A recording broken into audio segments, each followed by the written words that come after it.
gecəninə sən küləklərinin əksinə, dalğalanan saçların dənizdirmi? Səni görəndə dünya dönür tərsinə, baxışların qəlbimdə bir izdirmi? Yoxsa sevgin uzaqdan gəlmiş, mənə hədiyyədir səmalardan. Axı Tanrı səni çıxardı qarşıma hardan? Gözlərim qədər eşqilə, gözlərinə baxan oldum. Əllərim qədər titrəyən, əllərini tutan oldum. Səni mən qədər ürəkdən söylə bəs sevən oldum. Mən səninlə bilmədim o keçən illəri, o qədər oldumu?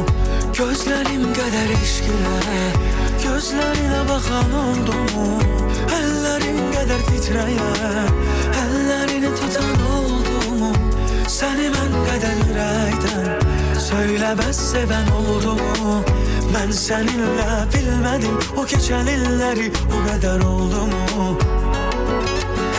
Səni tapıram yuxularda necə, oyanıram axı toxunanda necə. Hətrin qalır üstümdə mənim, dayanırsan niyə güzgümdə gəlib.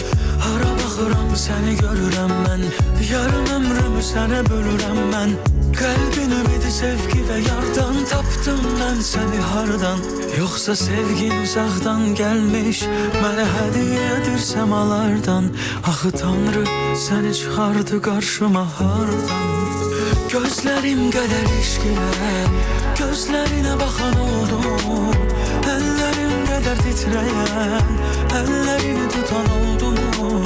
Səni mən qədər ürəkdən söylə bəs sevən oldum. Mən səninlə bilmədim o keçən illəri, o qədər oldumu? Gözlərim qədər eşqilə, gözlərinə baxan oldum.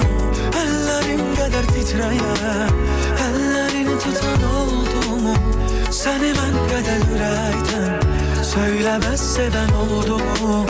Mən səninlə bilmədim o keçən illəri, o qədər oldumu?